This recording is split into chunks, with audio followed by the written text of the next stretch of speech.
এখন মনে করো কয়েকজন ছেলে বিবাহ দিতা মা এবং বাবায় জীবনে একটা আশা থাকে আমার ছেলেটার আমি বিবাহ করাইতাম। তখন পাত্রীর খোঁজ খবর লাগাই, তখন যে কোনো একজন মহিলারে দেখিয়া মা বাবায় পছন্দ করছে। শরীয়তে অধিকার দিছে, ছেলে যদি গিয়ে দেখিয়া নে তারে অধিকার দিছে, ছেলে যদি দেখিয়া মহিলারে যদি বিবাহ করে তাহলে অসুবিধা নাই। ছেলের জন্য অধিকার আছে। মা বাবাইকে দেখছ কিবা তো মা বাবা কইছেন আগে খবর দিছেন বলে ছেলে সে নিজে যাও গিয়া, সে নিজে যাক গিয়া দেখিল। এইভাবে যদি কোনো ছেলে গিয়া নিজে দেখিয়া পছন্দ করিয়া আনে এটা জায়েজ আছে। কোনো কোনো ছেলে কইন বলে না মা বাবা চাইছেন আমি আর যাই আনি, মা বাবা তো টানটানোর সুন্দরে সুন্দর, মা বাবা চাইবাবি কোনো সময় ছেলের লাগি বউটা আনতে একটু খালো বা বেগড়া লইয়া এটা আনবান করছে। জি না, সব সময় মা বাবা চাই ছেলের বউটা বালা আনতে, এটা আখটা কোনো সময় বেড়া লাগি যায়। দেখো নি একরকম ওই যায় আর একরকম বলা হয় না করছে। কোনো কোনো সময় হয় দেখলাম বা বড় সুন্দর মেয়েটা, এখন আমিও দেখি তো অত সুন্দর না, ওটা কোনো সময় মানছে ফস্তা হয়। কিন্তু ছেলে দেখার অধিকার আছে, যাও মেয়ের জন্য অধিকার আছে নি বলে হাত আমাদের মেয়ে সন্তানের মধ্যে আল্লাহ পাক রব্বুল আলামিন এত সবর দান করছেন, ধৈর্য ধারণ করছেন। মেয়েটা তার জীবনের মধ্যে কোনো ছেলে দেখা যায় না, বাবা যে মেয়ে ছেলে দেখছেন, ভাইয়ে দেখছেন, মামায় দেখছেন, দেখিয়া পছন্দ করে লাইছেন। এই মেয়েটার যখন বিবাহ হয়ে যায় ছেলের সঙ্গে, তখন অটোমেটিক সেই মেয়েটা স্বামী বলিয়া সদরে গ্রহণ করিলায়। কোনো মেয়ে প্রায় আপত্তিকর থাকে না, খুব কম, মাঝে মধ্যে এটা বেড়া এখানে জানেননি। মনে করো ছেলে সুন্দর কম, মেয়ে অধিক সুন্দর, মিলাইয়া আনতাম। এখন মেয়ে অধিক সুন্দর আর ছেলে যদি বেশি কালো রঙের হয়, ই পরিবারে একটা অশান্তি থাকবে, থাকবেন না না যায়। কোনো মেয়ে ছেলেরে বাঁচি লাইতে পারে, কোনো মেয়ে ছেলেরে পছন্দ না হইতে পারে। আর ছেলে কোনো সময় খালো মেয়ে বসিবেন, জি না, তাই না চাইবা খালি সুন্দর। এর ক্যাটাগরি মিলাইয়া, শিক্ষার যোগ্যতাও মিলাইয়া, সৌন্দর্যের ওলা মিডিয়াম ভাবে মিলাইয়া, ছেলে যতটুক মেয়ে ততটুক, বা মেয়ে একটু স্পর্শা ছেলে একটু কালো রঙর, এইভাবে মিলাইয়া এক মেয়ের ছেলের সঙ্গে বিবাহ দিবা, দেখবা কোনো অশান্তি থাকতো নাই। আর ছেলের রং একবারে কম, মেয়ে অধিক সুন্দর, ই ফ্যামিলিত একটা অশান্তি আই যায়, ই ফ্যামিলিত একটা অশান্তি থাকবো। এর জন্য দয়া করিয়া যেই সময় একটা মেয়ে দেখাত গেছ, মেয়ে দেখিয়া পছন্দ হয়ে গেছে গিয়া, ছেলে দেখছ, ছেলে দেখিয়ালে এরার পছন্দ হয়েছে, আজকে এখন বিবাহের মোহরের মাথো ও আইল মোহর। মোহর ছাড়া কেউ বিবাহ করলানি কোনো দিন, জি না, মোহর দিতেও লাগবে। আমাদের দেশের মধ্যে মোহর যেটা চলে বেশিরভাগ প্রচলন বলে কোন মোহর, বলে মোহর হইল গিয়া ফাতিমি মোহর, ওলা কন্যানি ফাতিমি মোহর। ফাতিমি মোহর আমার মেয়ে বিবাহ দিছি, আমার বড় ছেলেও বিবাহ দিছি, এখন আমিও সৈয়দ আবার ফাতিমি মোহর। আমরা খালি মোহরের মাথো যাওয়ার পরে আমরা খালি সওয়াব শরীক বুধবাই, কিন্তু ফাতিমি মোহরের দ্বারা বর্তমান সময়ের লাগিয়া মহিলাগুলোরে আমরা কি করি আর ঠগাইয়া।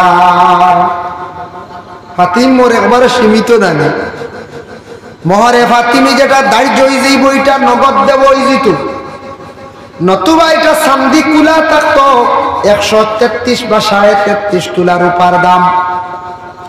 এই পরিমাণ চান্দিটা খোলা যদি থাকে তাহলে মহিলাগুলোরে ঠগা হইল না। আর আপনি যদি ফিক্সড করিলেন এটার একবারে ক্যাশ দিলা, নগদ দিলাইটা, যার জন্য আমরা সবে তো মোহর রে আমরা কি করি না, নগদ দেই না। ফাতিমি মোহর ছাড়িয়া রসুমাত মোহর আরম্ভ হোক, 1.5 লক্ষ টাকা 2 লক্ষ টাকা মোহর আমার হয়ে গেল গিয়া। যার জন্য একটা মহিলার বিবাহ দিতে সময় যতটুক সম্ভব মোহর যেটা আছে ওটা সঠিকভাবে রাখতাম, মোহরটা কমাইতাম না আমরা। আমরা দেশ মোহর খালি কমানিত লাগি যায়, খালি যাই কিলাম মোহর কমাইতাম। আচ্ছা ছেলের পক্ষ কিছু গরিব অসহায় তেমন কিচ্ছু নাই, মোটামুটি মোর একটু কমাইছ। আর নাইলে যারা একটু মিডিয়াম ফ্যামিলির মানুষ, উচ্চ ফ্যামিলির মানুষ, মোহরটা কিন্তু যতটুক সম্ভব মহিলাদের মোহর বাড়াইতা। মহিলাদের মেন সম্পদ হইয়া থাকছে যে মোহর, মাত বুঝা যায়নি জি, মহিলাদের মেন সম্পদ হইয়া থাকছে যে মোহর। যেই সময় মোহরটা ফিক্সড করিলে 1.5 লক্ষ 2 লক্ষ টাকা বা 1,20,000 টাকা মোহর ফিক্সড হয়ে গেছে গিয়া, আবকা বলে বিশেষ করিয়া বিবাহের দিন ধার্য করা হোক। বিবাহের দিনটা যেই সময় ধার্য হয়ে গেল গিয়া, আমাদের দেশের মধ্যে দেখবাই মানুষের বেশিরভাগ খালি রবিবারে বিবাহের দিন ধার্য করন। অফিস আদালত বন্ধ, বড় বড় অফিসার হল আইবা খাইবা হলে না। রবিবার তো খ্রিস্টানে বেশি আমল করো, হি না যাইজ না। আমরা বালা একটা বার দেখি না, সোমবার দিন, শুক্রবার দিন, বুধবার দিন, ইটার দিন বেশিরভাগ বালা খাম করতা, বালা খামত ইরাদা করতায়, গরর ঈশান দিতায়, গরো হারইতায়। বুধবার দিন গিয়া হারো কিবা তো বালা কাম আরম্ভ করছো, শুক্রবার দিন আরম্ভ করো, শুক্রবার দিন বিবাহ লাগাও। আমরা খালি রবিবার পাইছি, এক রবিবারও খ্রিস্টানদের লাগান আমরা বোর করি লাইছি, বইছেন না না যায় ওগু চলের খালি রবিবার বালা কাম রবিবার। এমনি মিটিং বিভিন্ন জনসভা ইচ্ছা রবিবারে করো। দিনটা ধার্য হইত চন্দ্রর ভালো তারিখ দেখিয়া ভালো একটা দিন ধার্য করিয়া বিবাহের দিন তুমি তাই ধার্য করো। যেই সময় বিবাহের দিনটা ধার্য হয়ে গেল গিয়া, ও সময় ঠিক বিবাহের আগে ছেলেরারে মন্দি হাতের মধ্যে লাগানি হয়। ছেলেদের জন্য মন্দি কোনো অবস্থায় হাতের মধ্যে লাগানো যায় নাই, মহিলাদের জন্য মন্দি ব্যবহার করা যায়। মেহেন্দি কই লাগাইতা? হাতর গাথায়। এখন মন্দি আই গেছে উপরে দিয়া, উপরে দিয়ে আইয়া আইয়া ফোনাত আইয়া আসছে। আমি একদিন দেখছি এক মেয়েগুর ফোনাত, বুঝতে পাইছি, মেয়ে মন্দি হইল গিয়ে হাতর গাথাত লাগতো। গাছর মন্দি যেটা আছে দেখছেন না, গাছ ফিসিয়া বানায়, গাছর মন্দি যেটা আছে, এই গাছর মন্দিটা আপনি কোন সময় যুবক ছেলেরা খেয়াল করবা, মাথার মধ্যে কোন রোগ হয়েছে, চর্ম রোগ হয়ে গেছে গিয়া, কিড়া পয়দা হয়ে গেছেন, মাথায় বেশিরভাগ চুলকায়, চুল পড়ে যায়। আপনি গাছর মন্দিরে আপনি মারিয়া সুন্দর করিয়া আপনার মাথার মধ্যে কয়েকদিন দিবা, দেখবাই মাথার বিভিন্ন রোগ থাকলে সেই রোগটা কমে যায়। মন্দি মাথায় দেখবা, চুল খালো আছে আরো খালো হইব। আর যাদের সাদা সাদা দাড়ি হয়ে গেছে গিয়া, সাদা চুল সাদা দাড়ি হয়ে গেছে গিয়া, মন্দি যদি দেন দেখিয়া সভাপতি সাহেব দিছেন এই মা দাড়ির মধ্যে যেন মেহেন্দি দেওয়া থাকছে গিয়ে একটা সুন্নত। সাদা তাকি যদি কেউ লাল বর্ণ বানাইলেন, একটা সুন্নত আদায় করলা, সওয়াব শরীক হইলা। এর জন্য আল্লাহর বান্দাগান এই মেহেন্দিটা বিবাহের আগে খুব বেশি আবার পরানো হয়। পুরুষদের জন্য সেটা কিন্তু জায়েজ নয়, মহিলাদের জন্য মেহেন্দি ব্যবহার করতে। ঠিক যখন বিবাহের দিন সর্বপ্রথমে মহিলার কাছে যায় গিয়া এখন অমুকর ছেলে অমুক, অমুকর ছেলে অমুক গ্রাম অমুক জায়গার মোহরে ফাতিমি সাব্যস্ত করিয়া, কিংবা তো 1.5 লক্ষ টাকা মোহর সাব্যস্ত করিয়া তাই নামদারে উকিল পাঠাইছন, তানরে তুমি স্বামী বলিয়া গ্রহণ করলাইনি। ও সময় মেয়েটা কবুল হইত কি রকম বলে, আমি কবুল করলাম আলহামদুলিল্লাহ, বা কাবিল তু আলহামদুলিল্লাহ বলা হইতা। আলহামদুলিল্লাহ লগে আল্লাহর প্রশংসা করতা, আল্লাহর প্রশংসা করতা। ঠিক ছেলের সামনে যেই সময় যাইবা, উকিল সাক্ষী হল, বিবাহ দেহকা সাক্ষী 2 জন লাগে, উকিল 1 জন লাগে। সাক্ষী না হইলে বিবাহটা গ্রহণযোগ্য না। ইলে হইলে কোন ছেলে একজন মেয়ের লুকাইয়া লইয়া গিয়া কইল না আমি কবুল করলাম, মেয়ে কইল নয় কবুল করছি, ছেলে কইল না আলহামদুলিল্লাহ আমি কবুল করছি, ও তো বিয়ে হয়ে গেল, বলা না? জি না, বিবাহের মধ্যে শর্ত হইল 2 জন সাক্ষী, 1 জন উকালতি করা লাগে, উকিল তিনজন না হইলে বিবাহ হবে না, মহৎ ধৈর্য না হইলে বিবাহ হবে না। যেই সময় একজন ছেলের সঙ্গে যাইবা, যাওয়ার সঙ্গে সঙ্গে ওই সময় খুতবা পড়া হইল গিয়া সুন্নত, বিবাহের খুতবা পড়া সুন্নত। এই খুতবার মধ্যে ইয়া আইয়ুহান নাসু তাকু রাব্বাকুমুল্লাযী খালাকাকুম মিন নাফসিন ওয়াহিদাতিন ওয়া খালাকা মিনহা যাওজাহা ওয়া বাসসা মিনহুমা রিজালান কাসীরান ওয়া নিসা। এই আয়াতটা পড়াইন বলে কোন কারণে? এর অর্থটা কি? ইয়া আইয়ুহান নাস, ও মানব জাতি, ইত্তাকু রাব্বাকুমুল্লাযী খালাকাকুম, তুমি তাই তোমাদের রব রে সৃষ্টিকর্তারে তুমি তাই ডরাও, ভয় করো। মিন নাফসিন ওয়াহিদা, সর্বপ্রথমে একজন সৃষ্টি করছেন যার নাম হলো আদম। ওয়া খালাকা মিনহা যাওজাহা, তারপরে আরেকজনের সৃষ্টি হয়েছে, এর নাম হয়ে থাকছে গিয়ে মা হাওয়া। এই আদম ও হাওয়া তাকি আল্লাহ রিজালান কাসীরান ওয়া নিসা, অসংখ্য ছেলে এবং মেয়ে হল আল্লাহ পাক রব্বুল আলামিনে দান করছেন। এখন প্রশ্ন জাগলো, মা হাওয়ার পেটের মধ্যে আল্লাহ কতজন সন্তান দান করছেন? এক রাওয়ায়াতে আছে 40 জন, আরেক রাওয়ায়াতে আছে 120 জন। জখিরা মালুমাতের মধ্যে দুইটা রিওয়ায়াত আনছেন। এর জন্য মা হাওয়া আলাইহা সালাতু ওয়াস সালামের পেটের মধ্যে আল্লাহ ছেলে সন্তান দান করছেন, মেয়ে সন্তান দান করছেন। এর জন্য যেই সময় একটা ছেলে বিবাহ করলো, বিবাহ করার সঙ্গে সঙ্গে বাবা তার উপরে কিছু দায়িত্ব আই গেল, যে থানারে শুনানিয়র ইয়া আইয়ুহান নাসু তাকু রাব্বাকুমুল্লাযী খালাকাকুম, ও বান্দা তুমি ডরাও, তুমি ভয় করো, তুমি আল্লাহর ডরাও, আল্লাহর ডর তোমার দিলের মধ্যে তুমি জায়গা দাও। কারণ আগে তুমি ছিলা একা, তোমার উপরে কোনো দায়িত্ব ছিল না, এখন তোমার উপরে কিছু দায়িত্ব আইছে। ফরর মেয়ে তুমি স্ত্রী বলিয়া গ্রহণ করছো, ঘরের মধ্যে আনছো, সেই মহিলারে কি করো? মহিলার সঙ্গে দুর্ব্যবহার না ভালো ব্যবহার করো। আর এই মহিলার তোমার জিম্মা আইছে, মহিলার বরণ পোষণ করিয়া যাওয়া তোমার উপরে হয়।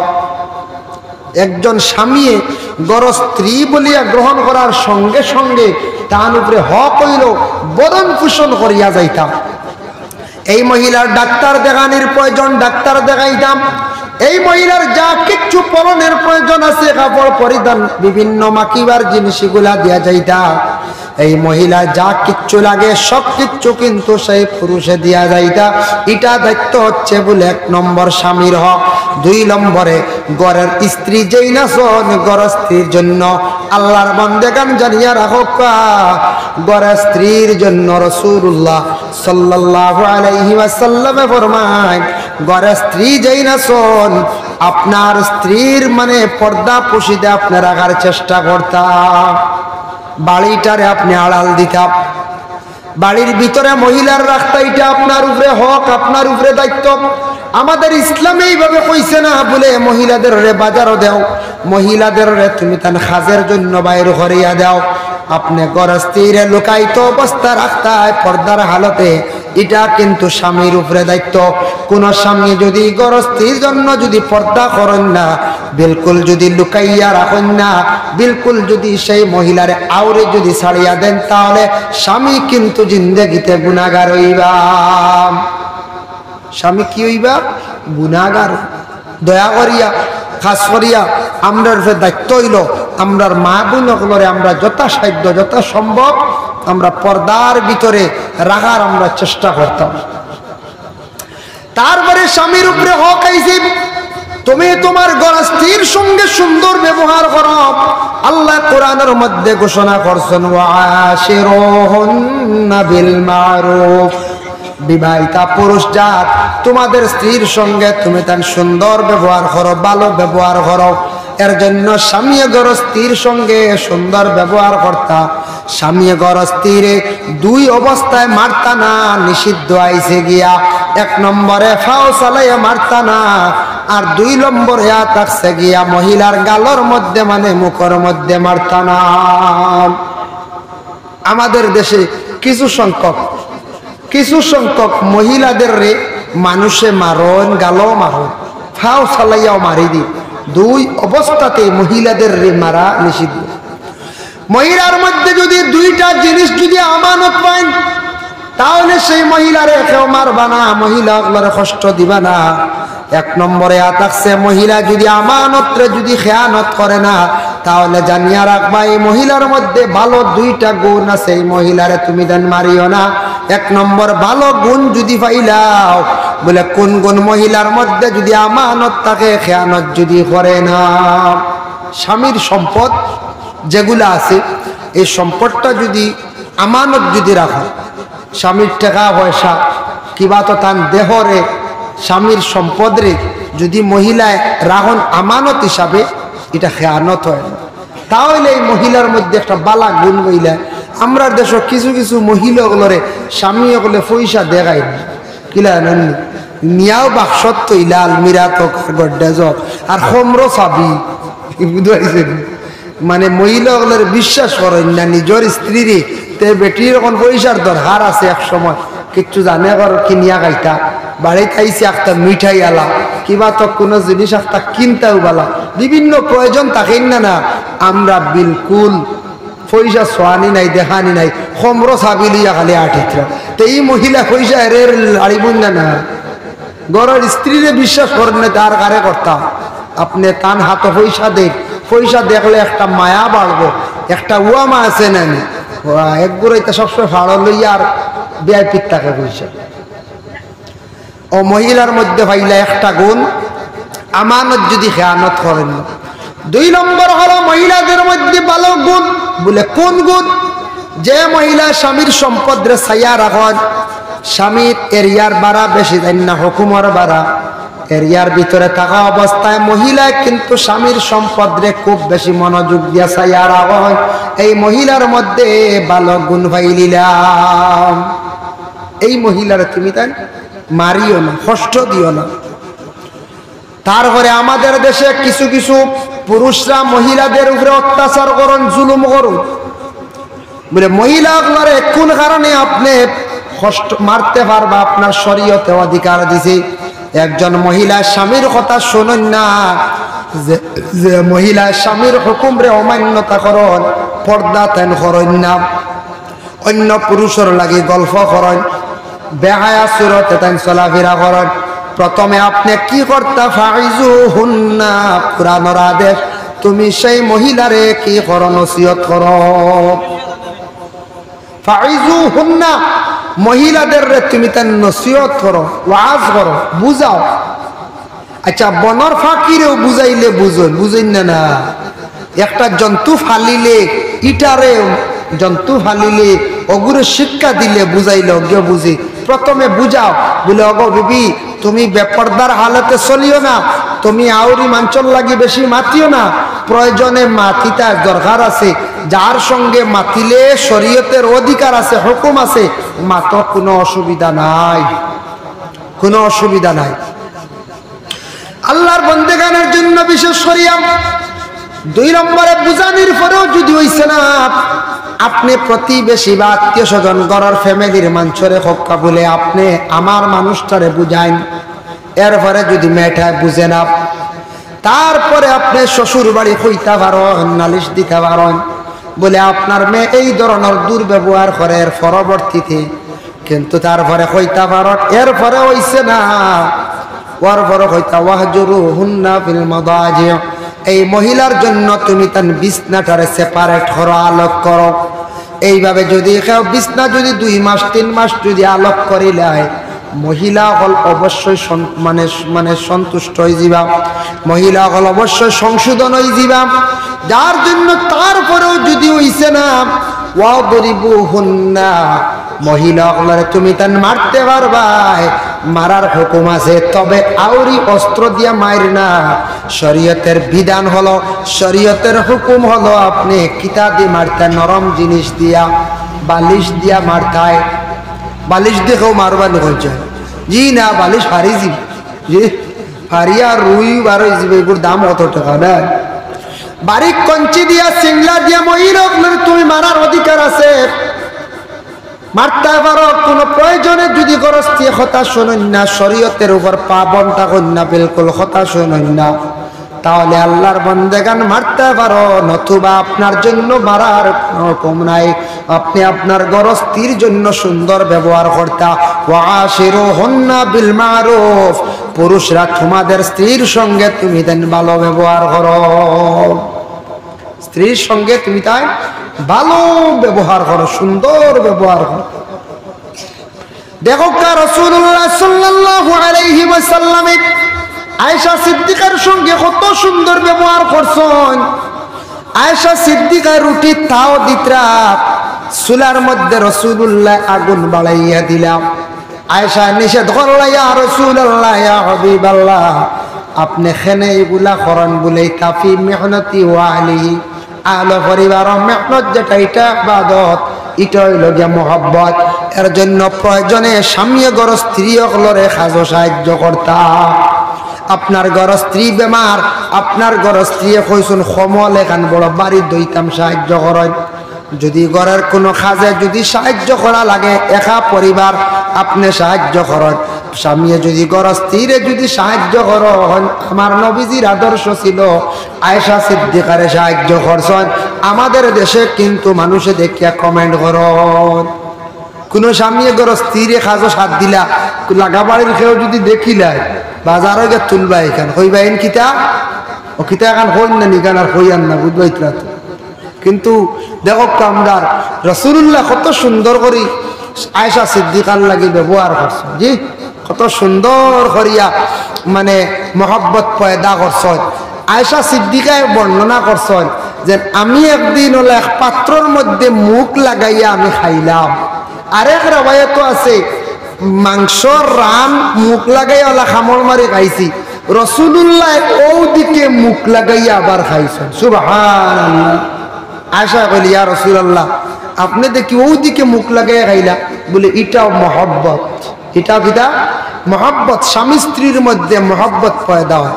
আমরা যদি ইলা কোনো মহিলা বেমার হয়ে যায়, টিবি বা স্বামীর যদি টিবি বেমার হয়ে গেছে, কেউ সোয়া খাইবানি হল, তবে দোয়া আল্লাহ টাইম মরক্কা আমি আর মরবার সামনে নেন এই কইবার দোয়া আল্লাহর ঘরের বিবি মরেন মরি যাক আমি বালা থাকি। হ্যাঁ, মুখর খাওয়া খাওয়া যাই যাচ্ছেনি বলে হ্যাঁ, সোয়ারুল মুমিনি শিফাউন, যে কোনো মুমিনের মুখর খাওয়া খাওয়া বেমারের শিফা, এতে মুমিন লাগবো সর। এখন যদি একজন মদ খানেওয়ালার মুখর খাওয়া খাইতেন, জি নেন তো মুমিন না। গাঞ্জা খাইতরা, জি নেন মুমিন না। এনর মুখর খাওয়া খাই না জানি, এনর সোয়াউরি খাই না জানি, এনর দারু লিখ না জানি, এন বহুত নিকৃষ্ট। এর জন্য আল্লাহর বান্দাগান আয়েশা সিদ্দিকার সঙ্গে নবীজি তো সুন্দর ব্যবহার করছেন, আর আয়েশা সিদ্দিকা আল্লাহর রাসূলের সঙ্গে কত সুন্দর ব্যবহার করলাম। কিন্তু রাসূলুল্লাহর প্রথম স্ত্রী হযরতে খাদিজাতুল কুবরা রাদিয়াল্লাহু তাআলা আনহারে আল্লাহর রাসূলে বিবাহ করছেন। কিন্তু তার বয়স সেই সময় ছিল কত বছর? 40 বছর। আর আমার নবীর বয়স ছিল 24 থেকে 25 বছর। এখন দেখা যায় এই মহিলার আগে কয়টি বিবাহ হয়েছে? খাদিজার বলে 2টা, একজন আতিক, একজন আবু হালা। 2জন স্বামী মারা গেছেন, 2জনের ঘরে সন্তান আছে। তারপরেও খাদিজারে নবীজি বিবাহ করছেন। খাদিজার পক্ষ থেকে বিবাহের পয়গাম দেওয়া হয়েছে, পরবর্তীতে নবীজিয়ে গ্রহণ করছেন। যার জন্য হযরতে খাদিজা আগ্রহী যেন রাসূলুল্লাহ স্ত্রী যদি হইতাম পারে, কিয়ামতের দিন নবীর স্ত্রী বলি আল্লাহর কাছে আমি গৃহীত হইমু, আল্লাহর কাছে দাবি করতাম পারমু যেন আমি আখিরি জামানার নবীর স্ত্রী। বুধ হয় কেন খাদিজারে বিবাহ করছেন রাসূলুল্লাহ, কত বেশি খাদিজা নবীজির সঙ্গে ভালো ব্যবহার করছেন। রাসূলুল্লাহ 4 জন কন্যা সন্তান, 2 জন ছেলে সন্তান, সন্তানের মালিক হইছেন। কিন্তু রাসূলুল্লাহ খাদিজারে দফন করছেন মক্কাতুল মুআজ্জামায়, জান্নাতুল মুআল্লায় দফন করিয়া। যখন রাসূলুল্লাহ হিজরত করিয়া মদিনায় তশরিফ নিলা, রাসূলুল্লাহ আয়েশা সিদ্দিকা বিবাহ করার পরে রাসূলুল্লাহ একদিন মসজিদে নববীর মধ্যে গিয়া হাত উঠাইয়া দোয়া করডার খান দিতেন।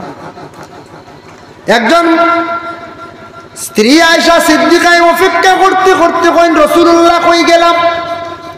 গিয়া যখন রাসূলুল্লাহ মসজিদে নববীর মধ্যে হাত উঠে আল্লাহর দরবারে খালি দোয়া করেন।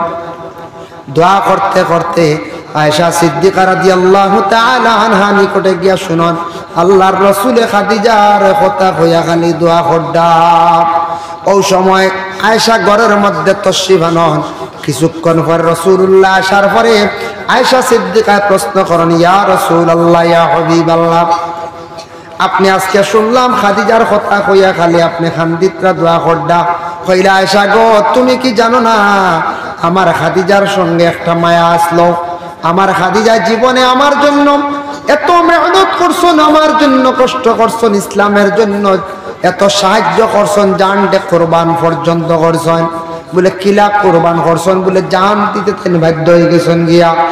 আমারে অনেক সাহায্য করছেন, কিন্তু খাদিজার কথা মনে পড়ছে আমার। তাই আমার প্রথম স্ত্রী খাদিজা আজকে মক্কার জমিনে রাখি আইলাম। দুশ্মনের কারণে যাওয়া সম্ভব না, আমি খাদিজার গিয়া জিয়ারত করতাম পারি আর না। খাদিজার জিয়ারত খানটা আমার নসিব হইছে না, এর লাগে আমি খাদিজার কথা কই আমি খুব বেশি খান্দি। এর জন্য ভাই মুসলমান লক্ষ্য করেন, মহিলাদের জন্য উপদেশ, যে মহিলার বিবাহ হয়ে গেছে, স্বামী পাইলিছন, স্বামী পাওয়া সত্ত্বেও মহিলা স্বামী হিসাবে গণ্য কর্তা, স্বামী হিসাবে শ্রদ্ধা সম্মান কর্তা। স্বামীর সঙ্গে তেন দুর্ব্যবহার করলে বেয়াদবি করলা, স্বামীর যদি মনটা যদি নারাজ হয়ে যায় তাহলে এই মহিলা বেহেশত পাওয়ার মানে সন্দেহ থাকবো, বেহেশত নাও পাইতে পারে। এর লাগে মহিলা হলে স্বামীর জন্য সুন্দর করিয়া ব্যবহার কর্তা, মহিলাদের সর্দার, মহিলাদের জিম্মাদার হইলা পুরুষ জাত। কুরআনে আল্লাহ ঘোষণা করছেন, আর রিজালু কাওয়ামুনা আলান নিসা। হে মহিলা হল, বিবাহিতা মহিলা তোমাদের জিম্মাদার, তোমাদের সর্দার হইলা গিয়া স্বামী হল। স্বামী হল তোমাদের জিম্মাদার, তোমাদের সর্দার। এর জন্য স্বামীর হুকুম মাফিক চলতাম। তবে কিছু স্বামী হল আছে আউরি হুকুম করো, বুঝাইছে? আউরি লাগাবাড়ি এখন লাগে মাটি তো আগুন হয়ে যায়, বাতি জাল লাগে মাটি তো আগুন হয়ে যায়। শাশি বিবাহ করা হারাম, বাতি যা শাশি বিবাহ করতে পারে না, মাটি তো পারে, মরিয়ালে মুখ দেখতে পারে, কিন্তু বিলকুল না, আমরা আগুন হয়ে যাই। আল্লাহর বন্দেগান দেখুন, শরীয়তে হুকুম আছে, কুরআন আল কারীমের মধ্যে আল্লাহ পাক রব্বুল আলামিন ঘোষণা করছেন, হুররিমাত আলাইকুম উম্মাহাতুকুম ওয়া বানাতুকুম ইলা আখিরিল আয়াত। একজন পুরুষের পক্ষে 14 জন মহিলা তেন বিবাহ করতে পারেন না। 1 নম্বর হলো মা বিবাহ করা হারাম, 2 নম্বর মায়ের মা নানি বিবাহ করা হারাম, আর 3 নম্বরে দুধ মা তার জন্য বিবাহ করা হারাম।